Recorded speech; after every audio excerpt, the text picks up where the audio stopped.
नमस्कार, news capital express में आपका स्वागत है। बुलेटिन की शुरुआत करते हैं खास खबरों के साथ। एंकर 6 समाजवादी पार्टी प्रदेश प्रवक्ता शमशूल हसन बल्ली का बयान। मध्य प्रदेश में जो बढ़े हुए बिजली के बिल आ रहे हैं, सरकार को उनके संज्ञान लेना चाहिए। गरीब कैसे बड़े बिल का भुगतान करेगा? विधानसभा में विपक्ष में अविश्वास प्रस्ताव लाया है, वह सिर्फ एक दिखावटी है। आप सदन के चलने के बाद पेश कर रहे हैं, ये सिर्फ स्टंट है। शिखर जैन समाज का आस्था का केंद्र, सरकार गलत फैसला ले रही है। पर्यटन स्थल बनाकर राजस्थान गहलोत की सरकार ने जो गरीबों के लिए 500 रुपये सिलेंडर का फैसला लिया है, वो हमारे प्रदेश के मुख्यमंत्री शिवराज सिंह चौहान का भी करना चाहिए। मध्य प्रदेश में भी काफ़ी गरीब लोग हैं जो महंगाई की मार से जूझ रहे हैं। 500 रुपये में अगर उनको सिलेंडर मिलेगा तो उनको महंगाई से कुछ राहत मिलेगी।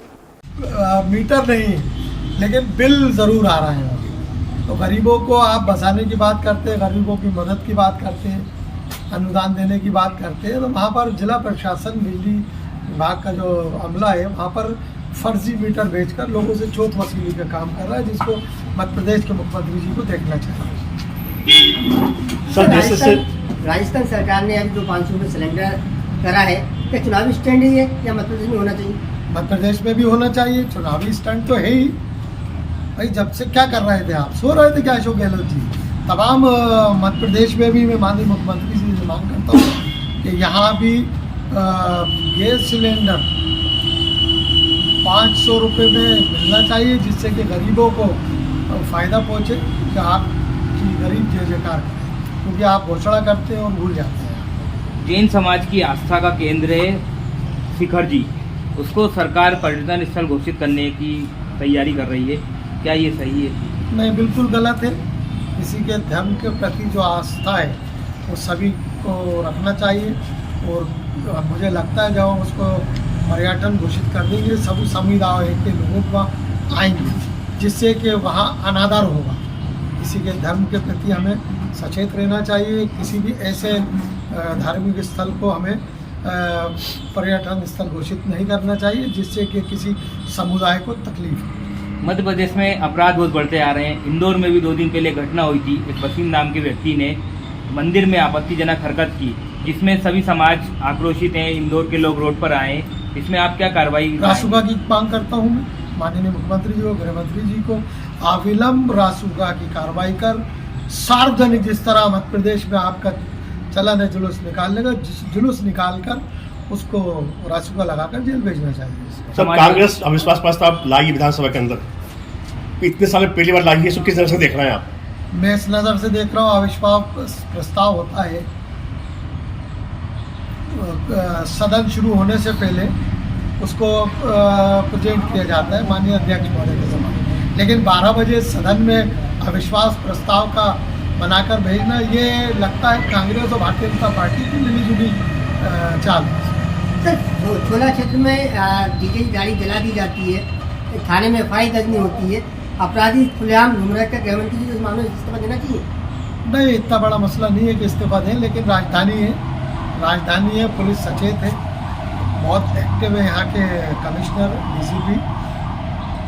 अगर कहीं कोई लापरवाही पुलिस से हुई है तो संबंधित थाने के खिलाफ कार्रवाई। पहले सरकार को वैकल्पिक व्यवस्था जिसे कहते हैं वो करना चाहिए। वैकल्पिक जब तक व्यवस्था ना हो तो मध्य प्रदेश के माननीय मुख्यमंत्री जी से मैं हाथ जोड़कर विनती कर रहा हूँ, किसी को बेघर ना करें, क्योंकि बच्चों के एग्ज़ाम भी करीब हैं, सर्दी का ठंड का प्रकोप बढ़ता जा रहा है। मध्य प्रदेश में कहीं भी अगर कोई ऐसी कार्रवाई जिला प्रशासन करता है तो आपसे हाथ जोड़कर विनती है, ऐसी कार्रवाई को रोकें जब तक वैकल्पिक व्यवस्था गरीबों की ना हो जाए, उनको ना हटाया जाए। राहुल गांधी की भारत जोड़ो यात्रा पर नकुलनाथ के बयान पर चिकित्सा मंत्री विश्वास सारंग ने कहा कि दिल की बात जुबां पर आ गई। नकुलनाथ के बयान से स्पष्ट हो गया है कि राहुल की यात्रा फ्लॉप है। कांग्रेस के सांसद नकुलनाथ खुद कह रहे हैं कि राहुल की यात्रा फ्लॉप है, उन्हें घर बैठ जाना चाहिए। मंत्री सारंग ने कहा कि कमलनाथ का दर्द भी दिग्विजय सिंह के साथ वार्तालाप और संत के बीच सामने आ ही गया है। B और C ग्रेड के अभिनेताओं को पैसे देकर बुलाकर भी राहुल गांधी की यात्रा में जनता इकट्ठी नहीं हो रही है। मंत्री सारंग ने कहा कि राहुल की यात्रा में केवल टुकड़े टुकड़े गैंग के चंद लोग इकट्ठा हो। देखिए, बिल्कुल सही बात बोली, और ये बात सही भी है कि राहुल गांधी की यात्रा पूरी तरह फ्लॉप शो हो गई। कमलनाथ जी भी ये बात स्वीकार कर चुके हैं कि हम सुबह से लेकर शाम तक लगे हैं, परंतु जनता की भीड़ नहीं आ रही। और वो यात्रा जिसमें सी और डी ग्रेड के फिल्म स्टार और अभिनेत्री और अभिनेताओं को पैसे देकर बुलाया जा रहा है और उसके बाद भी यदि भीड़ इकट्ठी नहीं हो रही तो उसका आप हर्ष समझ सकते हैं। और ये बात हम नहीं कह रहे, अब तो ये नकुल नाथ कह रहे हैं जो कांग्रेस पार्टी के सांसद हैं, जो कांग्रेस के मध्य प्रदेश के अध्यक्ष कमलनाथ जी के बेटे हैं, वो यदि ये बात कह रहे हैं तो अब राहुल गांधी की यात्रा में कितनी भीड़ आ रही है, कितनी फ्लॉप हुई है, इसके बारे में और आगे बात करने की आवश्यकता नहीं है। ठीक सर। हिंदू बच्चों को पढ़ाई जा रही है जो आपत्तिजनक है। देखिए, पहले तो 1998 का जो मदरसा बोर्ड का गठन हुआ है उसकी मान्यता प्राप्त मदरसे मध्य प्रदेश में चले, ये चल रहे हैं, पर यदि दीन की या इस्लाम की पढ़ाई कराई जाती है तो उसमें गैर मुस्लिम बच्चों को क्यों दाखिला दे रहा है? क्या हिंदू बच्चों को इसलिए दाखिला दिया जा रहा है कि वो धर्मांतरण की ओर प्रेरित हों? और उन बच्चों को वो किताब पढ़ाई जा रही है जिसमें ये लिखा गया है कि जो इस्लाम नहीं मानता वो काफिर है, जो अल्लाह को नहीं मानता वो काफिर है, और जो काफिर है उसको बख्शा नहीं जाएगा।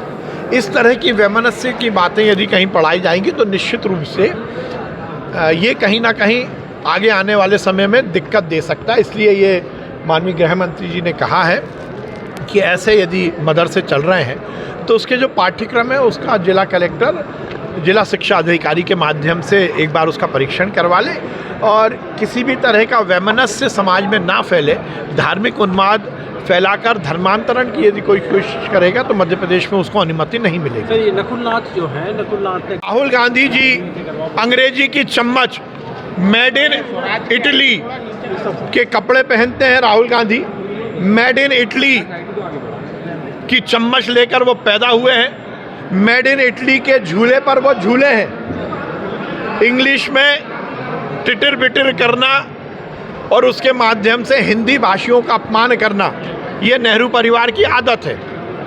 ये अंग्रेजी और हिंदी या भाषा का विषय नहीं है, ये विषय है कि आपने इस बात को फिर स्थापित करने की कोशिश की कि जो हिंदी बोलता है वो बैकवर्ड है, जो हिंदी बोलता है वो कहीं ना कहीं पीछे है, जो अंग्रेजी बोलेगा वही आगे रहेगा। ये मानसिकता जो लॉर्ड मैकॉले की मानसिकता है उसको लागू करने की कोशिश हर समय नेहरू परिवार और कांग्रेस ने की, और इसीलिए इस देश में वो कुछ शायद उनके कार्यकाल में नहीं हो पाया जो होना चाहिए था। ये राहुल गांधी की गुलामी और गुलामी की मानसिकता का परिचय। संबंधित व्यक्ति को जरूर उसका जवाब देना चाहिए, राहुल गांधी को जवाब देना चाहिए, पर यह बात भी सही है कि ये मामले उठ क्यों रहे हैं। महिला की डिग्निटी के खिलाफ किसी महिला की डिग्निटी के खिलाफ नहीं, मुझे लगता है कि मैं फिर कह रहा हूँ, ये तो जिन्होंने कहा है उनसे आप बातचीत करिए, उनसे पूछिए।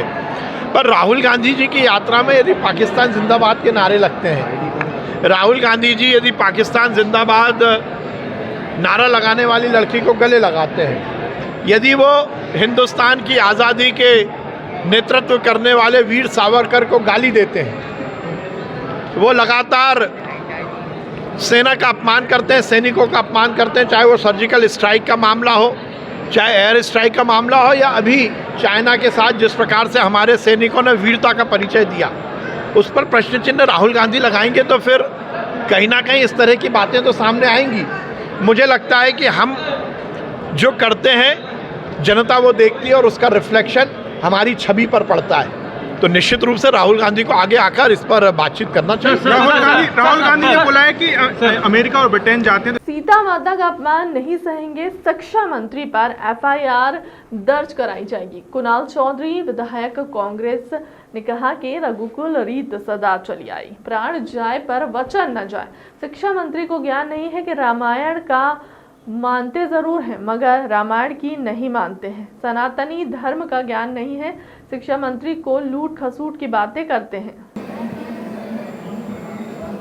मध्य प्रदेश विधानसभा में आज 2 प्रश्न मैंने लगाए थे। आज आम जनता से जुड़े मुद्दों के ऊपर जिस प्रकार से प्रश्नों के साथ व्यवहार किया जाता और आम जनता के साथ व्यवहार किया जाता, एक प्रश्न मेरा लगा था कि वित्त मंत्री बताने की कृपा करेंगे कि 17-18 से 21-22 मतलब 22 नवंबर तक जीएसटी के अनियमितता के कितने प्रकरण हुए।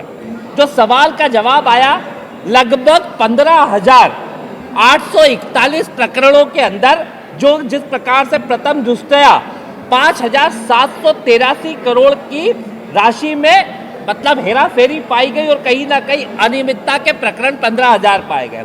अब जब वसूली की बात हुई तो सरकार पिछले 7 साल के अंदर लगभग सिर्फ वसूली कर पाती है 800 करोड़ रुपए की वसूली कर पाती है, 866 करोड़ की, और 5,000 करोड़ के लगभग वसूली के प्रावधानों में अभी भी बचे हुए हैं। मेरा सवाल है सरकार से कि सदन के अंदर भी हम चर्चा करना चाहते हैं, एक गरीब आदमी का अगर बिल नहीं भरता है तो उसके सामान की कुर्की हो जाती है। एक किसान अगर अपने मोटरों के अगर इधर उधर चला लेता तो उसकी मोटर के पंप खींच ले जाते हैं। पर मध्य प्रदेश की भ्रष्ट सरकार में भ्रष्ट नौकरशाह, भ्रष्ट अफसर और कहीं ना कहीं बड़ी बड़ी सरकार में बैठे लोग जो एक माफिया का गठजोड़ बना है कि जो वसूली राजस्व की 5,000 करोड़ की है उसे वसूलने के बजाय सिर्फ गरीबों से वसूली करने के अंदर लगी है।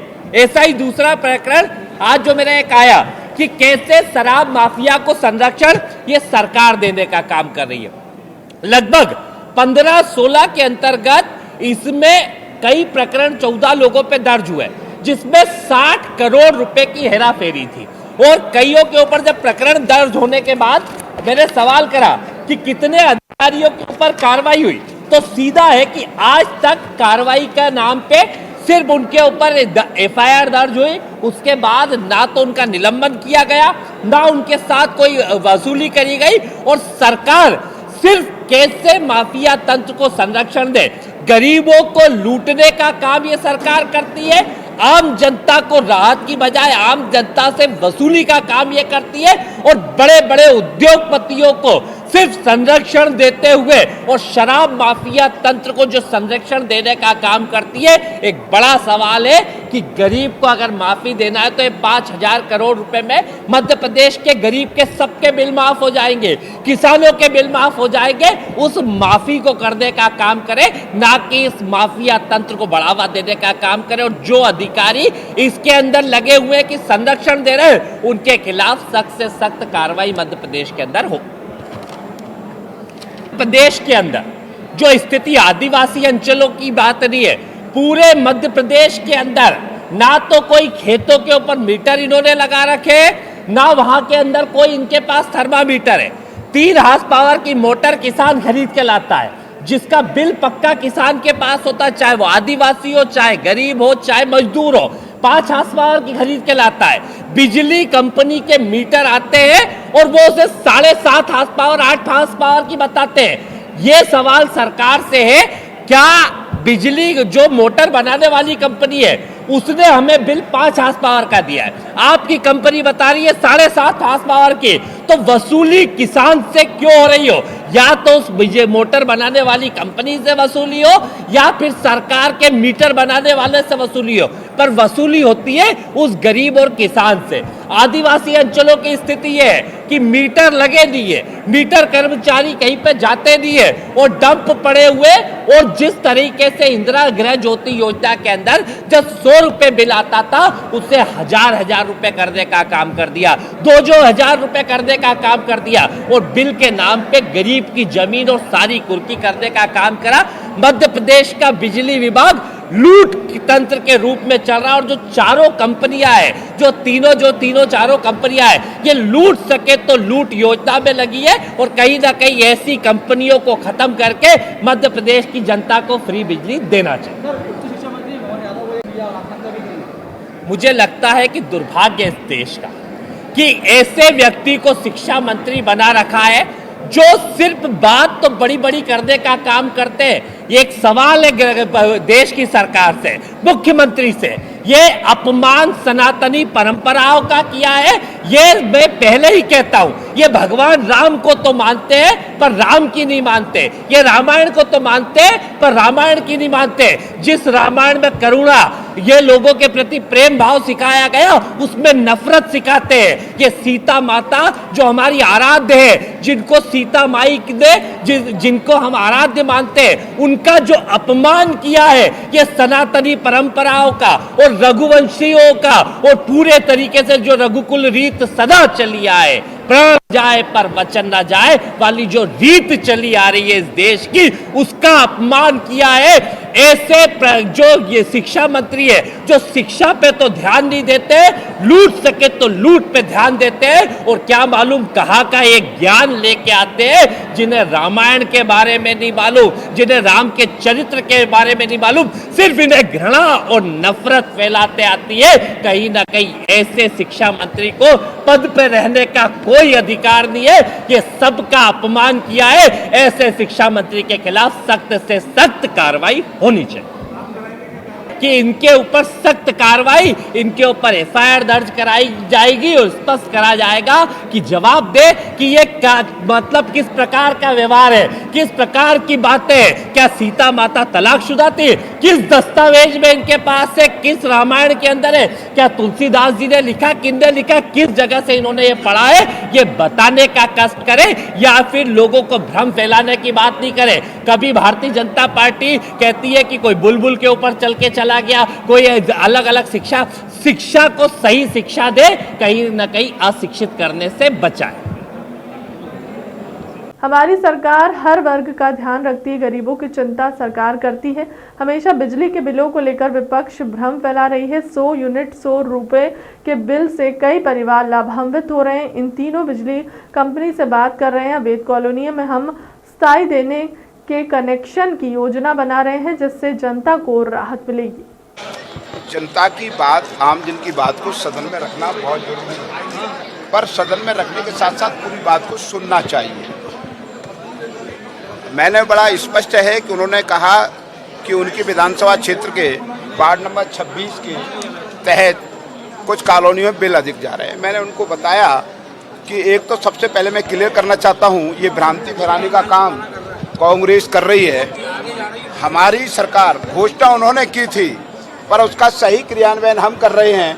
100 यूनिट बिजली 100 रुपए में 1 करोड़ 22 लाख उपभोक्ताओं में से 90 लाख उपभोक्ताओं को दे रहे हैं।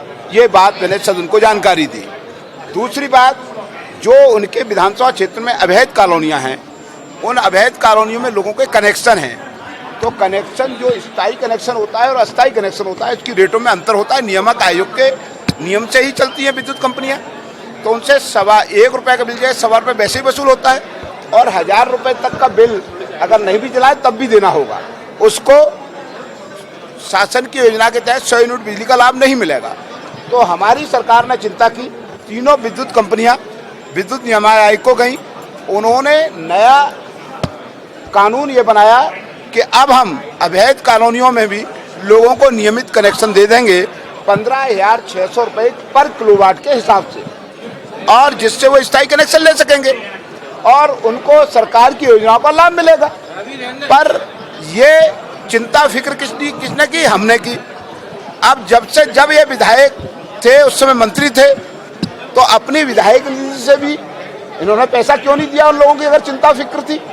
ये सही बात सुनने को बताना मेरा कर्तव्य है, जो मैंने बताया। उन्होंने डराने का आरोप लगाया, संरक्षण मांगा है विधानसभा अध्यक्ष से। पूर्व मंत्री पीसी शर्मा का बयान, मध्य प्रदेश में गरीबों को लूटा जा रहा है। बढ़े हुए बिजली के बिलों के आने से 40 से 50 हजार का बिल आ रहा है। कई घरों में किसानों को अस्थायी कनेक्शन दिया जा रहा है, उनको लाइट नहीं दी जा रही है। मध्य प्रदेश में अस्थायी कनेक्शन ज़्यादा दिए जा रहे हैं अवैध कॉलोनी में, जिससे सिर्फ बिजली कंपनी को फायदा हो रहा है। सरकार अविश्वास प्रस्ताव पर चर्चा करे।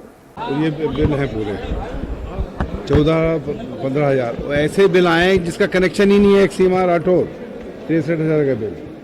दूसरा 100 रुपये 100 यूनिट कमलनाथ जी की सरकार में आता था, आज वो बिल 3,000, 4,000, 5,000। इनने झूठी घोषणा की कि हम 100 रुपये 100 यूनिट दे रहे हैं। अगर 100 यूनिट के 100 रुपये लें तो 100 से और 150 से ज़्यादा बिल नहीं आता। लेकिन नॉर्मल आदमी का जो कम बिजली जलाता है वो भी 3-4 हज़ार आता है। ये रेट इन्हें बढ़ा दिए। दूसरा, अस्थायी कनेक्शन देते हैं, जिसके पैसे बहुत लगते हैं, स्थायी नहीं देते। और स्थायी इसलिए नहीं देते कि इनको पोल लगाना पड़ेगा, वहाँ पे ट्रांसफार्मर लगाना पड़ेगा, वो लगाना नहीं चाहते, इसलिए अस्थायी कनेक्शन देके पैसा लूटते हैं। तीसरी चीज़, जो किसान, वो उसको केवल 3 महीने बिजली लगती है, पर 1 साल का पैसा लेते हैं उनसे, उनको स्थायी कनेक्शन उनको भी नहीं देते। ये सब मुद्दे थे और इसीलिए हमने कहा जो कमलनाथ जी की सरकार में 100 यूनिट 100 रुपये था, वो लागू करो और स्थायी कनेक्शन दो। और किसान से जो 3 महीने उसको चाहिए गेहूं के समय केवल, उससे 3 महीने का पैसा लो। ये मेन इशू थे। और ये मेरे पास बिल हैं, कोई 14,000, कोई 15,000, कोई इस तरह के। और ये बिल हैं जिसमें वो ये उसको 63,000 का बिल दे दिया इसका कनेक्शन। विधानसभा में नेता प्रतिपक्ष की भूमिका बड़ी रहती है। मैं विपक्ष की मांगों को पटल पर रखते हैं पूरी मजबूती के साथ, मगर मुझे यह दुख होता है कि बड़ी माफ़ी मगर कहता हूँ आसंदी पर बैठे विधानसभा अध्यक्ष की भूमिका संदिग्ध होगी तो यह लोकतंत्र का मंदिर विधानसभा कैसे चलेगी? विपक्ष की बातों को कैसे सुना जाएगा? कल विधानसभा आसंदी के सामने, अध्यक्ष जी के सामने आदरणीय नेता प्रतिपक्ष जी ने मुख्यमंत्री पर, सरकार पर आरोप लगाकर अविश्वास का प्रस्ताव रखा है। नियम, कानून और प्रावधानों के अनुसार, परंपराओं के अनुसार लोकतंत्र में विपक्ष का, नेता प्रतिपक्ष का, विधायकों का, विपक्ष का अधिकार है कि कमियों के साथ सरकार के आरोप का सवाल पूछे और सरकार जवाब दे और उस पर जो सदन के सदस्य निर्णय ले और वो निर्णय सर माथे हो। हमें अपेक्षा है, हमें आशा है, विश्वास है कि वो अविश्वास का प्रस्ताव ग्राह्य होगा। अगर नहीं होता है तो मुझे विधानसभा की आसंदी पर यह दुख होगा। नेता प्रतिपक्ष जी के सामने मैं बड़े दुख से और बड़ा माफी मांगते हुए अनुरोध करना चाहता हूं कि अध्यक्ष जी की भूमिका संदिग्ध होगी। जब अध्यक्ष जी की भूमिका ही संदिग्ध होगी तो सदन, ये लोकतंत्र का मंदिर, इसमें विपक्ष के विधायकों का, विधायकों के अधिकारों की रक्षा कैसे होगी? हमें आशा है या तो विश्वास प्रस्ताव आज ग्रह होगा, अन्यथा अविश्वास आसंदी के खिलाफ आएगा। डॉक्टर गोविंद सिंह, नेता प्रतिपक्ष का बयान 15 सालों की सरकार की अभी जांच होनी चाहिए। स्कूल, हॉस्पिटल कितने खुले हैं? विधानसभा में हमने 150 पन्नों का आरोप पत्र दिया है। विधानसभा अध्यक्ष को मुद्दे सामने आएंगे, वह उठाते रहेंगे विधानसभा में। 30 से ज़्यादा राजनीतिक अनुभव है, वे अपने अनुभव के आधार पर कह रहे होंगे। राजनीति में उन्होंने संघर्ष किया है, आज़ादी के आंदोलन में जेल में रहे हैं। सर, जो मनोज मंगेशकर हैं वो कह रहे हैं कि जो विदेशी महिला से बच्चा पैदा होता है राष्ट्र में भक्त नहीं होता। ऐसी बात करने वाले लोग होशी मानसिकता के लोग हैं और इस तरह के देश में लोगों को यहाँ आकर भारतीय जनता पार्टी के एजेंट बनकर जो काम करते हैं उनकी मैं निंदा करता हूँ। सर, कल आप ही के पार्टी के विधायक आरिफ मसूद, उनका मदरसों की जांच होगी, शिशु मंदिर की भी जांच होना चाहिए। इसमें क्या बात? जब तुम एक धर्म की कर रहे हो तो तुमको करना चाहिए। इसमें उन्होंने कौन सा अपराध कर दिया? जनप्रतिनिधि हैं, विधायक हैं और अल्पसंख्यक समाज के आते हैं। जब एक उनके समाज की जांच हो तो आखिर इसकी भी जांच होना चाहिए कि 15 सालों में भारतीय जनता पार्टी की सरकार में शिशु मंदिरों की, स्कूलों की और जो अस्पताल बनवाए, आखिर वो पैसा आया कहाँ से? इसकी जांच होना चाहिए। तो साधारण नागरिक है, मैं आम सेवा करता हूँ, नेता प्रतिपक्ष कि हमें कोई घमंड और एहसान है, उनको है अपना सत्ता का मद, तो नरोत्तम जी बने रहे अपने पदों पे, हम तो साधारण नागरिक हैं। हम लोग ने काफी अच्छा काम करा है, जनता की भलाई करी है, योजनाएं लाए। हमसे माननीय नरोत्तम मिश्रा जी से कल चर्चा हुई है। उन्होंने कहा कि आज अध्यक्ष जी के सामने समझ चल के कब से प्रारंभ कराना, डेट उनसे निवेदन करके डेट तय कर लेंगे। अभी डेट तय नहीं हुई सर। हम अध्यक्ष जी करते हैं फैसला, तो अध्यक्ष जी से बात करना पड़ेगी। न नरोत्तम मिश्रा जी कर सकते, न गोविंद सिंह कर सकते। आज किन मुद्दों को लेकर सदन में बातचीत क्या उठा रहे हैं? मुद्दे सामने आएंगे, उठते रहेंगे। अब कब चर्चा होगी? कल तो बोलना कि अरे भाई, सदन की कार्रवाई खत्म कर देंगे स्थगित। अध्यक्ष जी ने कल आश्वासन दिया था, मैं कल बताऊंगा। सर खड़गे जी कह रहे हैं कि राजधानी भोपाल में मुकेश प्रजापति द्वारा भूमि खसरा 255/1 पर अवैध रूप से निर्माण कार्य किया जा रहा है, जो कि उक्त भूमि के अधिपत्य स्वामी राजकुमार जौहरी प्रोपराइटर आर.के. कंस्ट्रक्शन के नाम से उक्त भूमि शासन के रिकॉर्ड में दर्ज है। आज दिनांक तक स्वर्ण भूमि पर आर.के. कंस्ट्रक्शन का कब्जा चला आ रहा है। मुकेश प्रजापति नामक व्यक्ति ने अवैध तरीके से उक्त भूमि पर अपने नाम से अवैधानिक तरीके से रजिस्ट्री करवा कर निर्माण कार्य कर रहा है, जो कि पूर्ण रूप से असत्य है। किसी प्रकार की कोई अनुमति नगर निगम भोपाल द्वारा नहीं दी गई है। वह व्यक्ति अवैधानिक भवन निर्माण करा रहा है, जिसकी लिखित शिकायत राजकुमार जौहरी प्रोपराइटर आर.के. कंस्ट्रक्शन द्वारा निरंतर की जा रही है। उसके द्वारा भवन अनुग्रह ना तो नगर निगम ने जारी किया है और ना ही उसके पास कोई NOC नहीं है। सभी प्रकार से शासन प्रशासन को भ्रमित जानकारी देकर निर्माण कार्य कर रहा है। हमारे ये जो राहुल जौहरी जी हैं, इस होटल के ओनर हैं और इनकी विगत करीबन 7 एकड़ ज़मीन है और उस 7 एकड़ ज़मीन में इन्हें लेकर के कुछ तथाकथित लोगों ने उस ज़मीन को अवैध रूप से कब्जा करने का प्रयास किया। माननीय हाई कोर्ट से उस भूमि में स्टे है।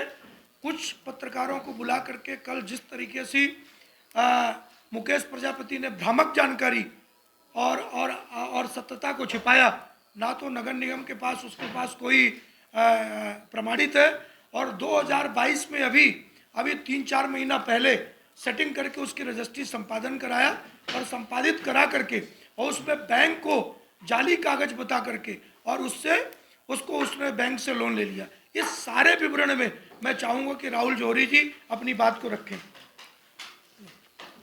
सन 2011 में इस 7 एकड़ भूमि को हमने खरीदा गया, जो कि न्यायालय में प्रकरण लंबित है। 2018 में हाई कोर्ट का स्टे इस भूमि पे है, माननीय उच्च न्यायालय का, जिस कारण उस जमीन पे आज की तारीख में कोई कार्य नहीं कर सकता। 2022 में शाहिरा बानो एवं सफदर अली ने जो सन 90 में उन्होंने रजिस्ट्री कराई थी, वो फर्जी रजिस्ट्री है, जिसके खिलाफ FIR सन 98 में पिपलानी थाने में हो चुकी है, जिसने वो रजिस्ट्री कराई थी। उसके बाद उन्होंने आगे मुकेश प्रजापति और तुलसी प्रजापति को बेचा गया है ये प्लॉट। उस प्लॉट की रजिस्ट्री कराई गई, जो रजिस्ट्री शून्य मानी जाएगी, जिसके लिए मैंने माननीय हाई कोर्ट में पिटीशन लगा दी गई। इसके बाद मैंने ये शिकायत नगर निगम अधिकारी, पिपलानी थाना, CSP महोदय, SP महोदय, कलेक्टर भोपाल, नगर निगम कमिश्नर और अपना बैंक के अधिकारियों को सबको मैंने शिकायत दर्ज कराई। कल की स्थिति में वो वहाँ कार्य कर रहा है, जिसे अभी तक नहीं रोका गया है और वो स्थिति चल रही है। कल कुछ लोगों ने भ्रमित करके, कुछ पत्रकारों को भ्रमित करके उन्होंने कल वीडियो निकाले गए हैं, जिसमें सब अवैध झूठ की स्थिति है, असत्य है। उसमें हमारी एक केयर टेकर हैं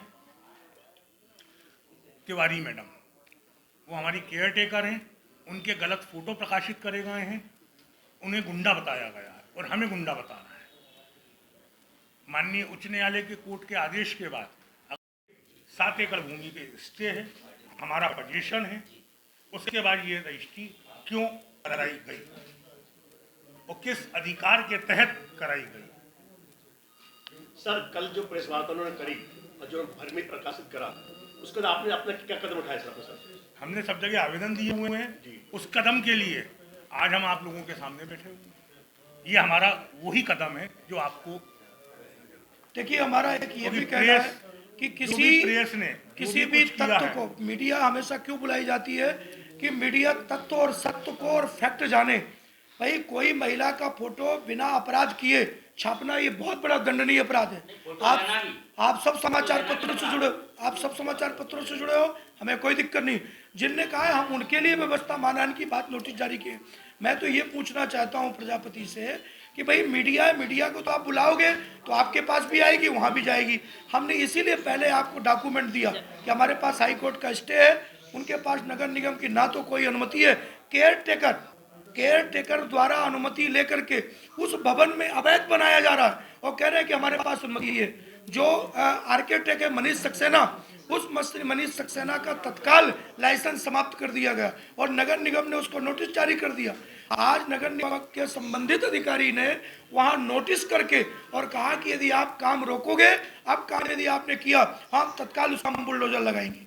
है तो एक खुलेआम एक शहर के प्रतिष्ठित व्यक्ति को और भूमाफिया शब्द से संबोधन करना कहां तक जायज है? दूसरी एक बात और उन्होंने ये बताया है कि 40 साल से वो टैक्स दे रहे हैं, तो क्या किस बात का टैक्स दे रहे हैं? जब आपकी रजिस्ट्री 2022 में हुई है तो उस जमीन का टैक्स किस बात का दे रहे हैं आप? इस बात का सीधा सीधा कटाक्ष ये है कि सरकारी अधिकारी भी मिले हुए हैं जिनकी मिलीभगत के बिना ये तो हम किसी प्रशासन पे और हम किसी पत्रकारों पे आरोप नहीं लगाते। हम व्यापारी आदमी, हम कागज पेश कर सकते हैं, इसके अलावा हम किसी पे आरोप प्रत्यारोप नहीं करते, क्योंकि बिना सरकारी आदमी के मिलीभगत के ये रजिस्ट्री संभव नहीं है। क्योंकि अगर आपके पास पूरे दस्तावेज हैं तो बिना दस्तावेज के रजिस्ट्री। देखिए हमने स्पष्ट कहा है कि जो भी इस सारे घटना में लिप्त है उसकी हमने कमिश्नर से उच्च जांच की मांग की है और जो ये सब गोलमोल करके और उसको काम करने का एक संरक्षण प्रदान किया है, मैं चाहता हूं कि यदि जो भी लिप्त हो और जांच में जो दोषी हो उसके विरुद्ध सख्त सख्त कार्रवाई की मांग करेंगे। हम कल डीजीपी से भी मिलेंगे, डीजीपी को दिया है, नगर निगम कमिश्नर ने कहा है हम इसकी उच्च स्तरीय जांच कराएंगे और बिल्कुल जो दोषी होगा उसके विरुद्ध कार्रवाई करेंगे। फिलहाल के लिए अब तक की खबरों में इतना ही। देश दुनिया की तमाम बड़ी खबरों के लिए बने रहे हमारे चैनल के साथ। नमस्कार।